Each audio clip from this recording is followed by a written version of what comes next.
The second New Deal. With all of the criticism aimed at the New Deal, FDR realized he had to do more. And so his response basically to all this criticism comes to be known as the second New Deal. So this is adding more on top of his original New Deal. This government action is mostly going to be about reform, but it is also still going to address relief and recovery. FDR is going to decide they have to do more, and so he basically makes his must legislation. And one of these musts is dealing with labor's rights to organize and bargain collectively. This is going to be the Wagner National Labor Relations Act, made in 1935.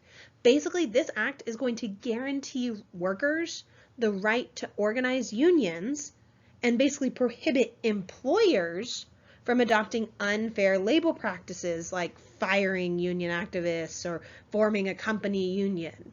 Now, it's great to have an act like this, but you also need to enforce it. And he is going to do that through the National Labor Relations Board, which is going to be set up, the NLRB. And this is specifically set up to enforce these provisions and basically protect workers from like coercion and like supervise union elections, because you don't want the company to try to take over the union election and get someone purposely, elected over the union that's not going to be competent, et cetera, et cetera, et cetera, because that would be unfair if the workers have the right to organize and bargain collectively. We're also going to get the Social Security Act. Now, really quick, when most students hear Social Security, they immediately think of their Social Security number, and that totally makes sense. But keep in mind, the Social Security number today is used for a whole lot more identification procedures and stuff like that than it was when the Social Security Act was first set up. And basically that number was really just keeping track of if you were owed any kind of compensation with the act specifically. So the thing is, the Social Security Act at this time is really going to be important because it really moves the United States to accept this idea that the federal government should protect the poor and unemployed. Now, this law initially is going to be a compromise that was framed by a nonpartisan committee and then further weakened by congressional conservatives. It is going to only provide unemployment compensation, old age pensions, and aid for like dependent mothers and children and the blind. Generally, when people talk about Social Security today and benefits and things like that, they're actually thinking of OASDI, which is talking about like survivor retirement and disability benefits. So just kind of keep in mind, it's not quite the same thing. The other thing is that really the Social Security Act initially was really stingy with its benefit payments. It also lacked any kind of health insurance, and in fact, it excluded more than 1/4 of all workers. It was also financed through a regressive payroll tax on both employees and employers rather than just through general tax revenues. And this is really important to note because a regressive payroll tax basically hurts poor people more than it hurts rich people. Because let's say you're taxing them both at the same rate of 5%. Well, if a poor person has $100, that's $5 out of their $100. And if they have $100 to survive on for a whole week, $5 whole is really important. Whereas someone who has $100,000, that's only about 5,000 of their dollars. And so they have a whole lot still. It's not going to affect them the same way, even though it's the same percentage. So this is kind of important to note just how weak the Social Security Act really was at this time. But as much as it was weak, it's super important for American history, and it's no surprise that FDR was justifiably proud.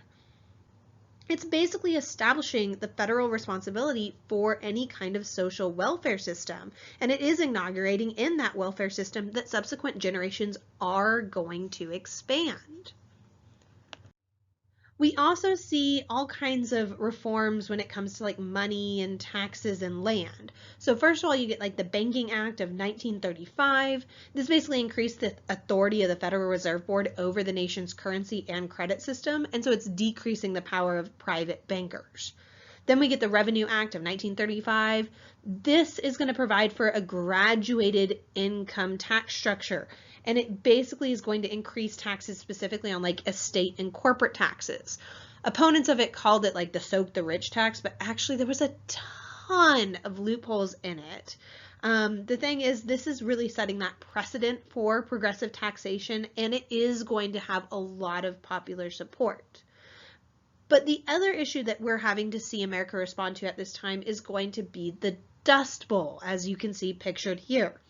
Farmers basically had stripped their land of all the native grasses so that they could plant wheat, but then you have this combined with a drought and high winds hitting the plains in 1932, and basically you get crop failures and then nothing is in the ground to hold down the soil. And so you get these massive dust storms, and you can see that in this picture, that blows away the topsoil and darken the sky. Families would have to abandon their farms in droves. And so this is actually going to bring about the Resettlement Administration of 1935. This is focusing specifically on like land reform and trying to help those poor farmers. This agency would also initiate things like soil erosion projects, and they try to attempt to like resettle impoverished farmers on better lands that weren't stripped of all their soil and everything. But actually this problem served to be too big, and there just was so much land that had been ruined. And so Congress is actually going to end up having to create the Soil Conservation Service in 1935. So all of this up to this point has been looking at reforms when looking at the Second New Deal. But then you have relief. Relief is still going to be critical. And you're going to see this in things like the Emergency Relief Appropriation Act.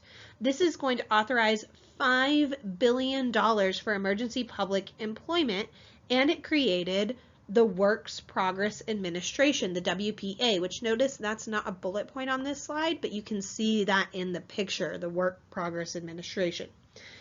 This is really setting up work relief programs that would assist unemployed and boost the economy. In fact, it is going to give jobs to about 9 million Americans and spends about $12 billion.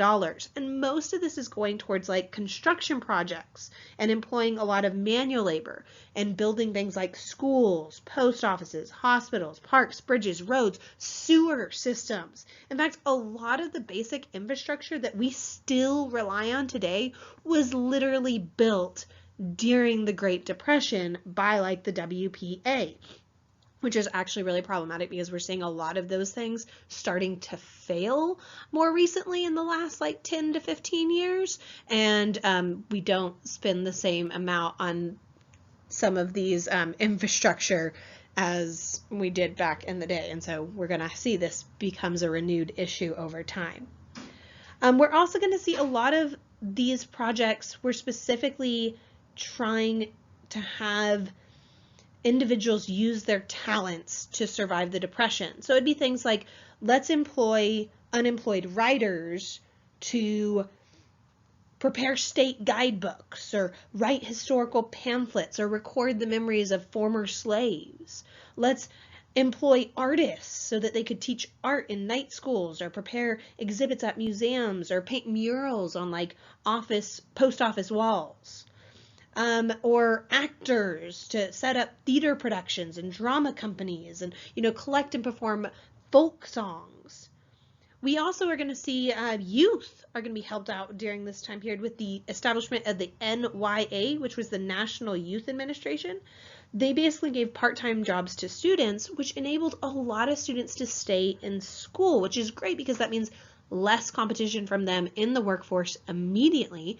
And with more education, they could go on to get better jobs that they could get better paid for in the future.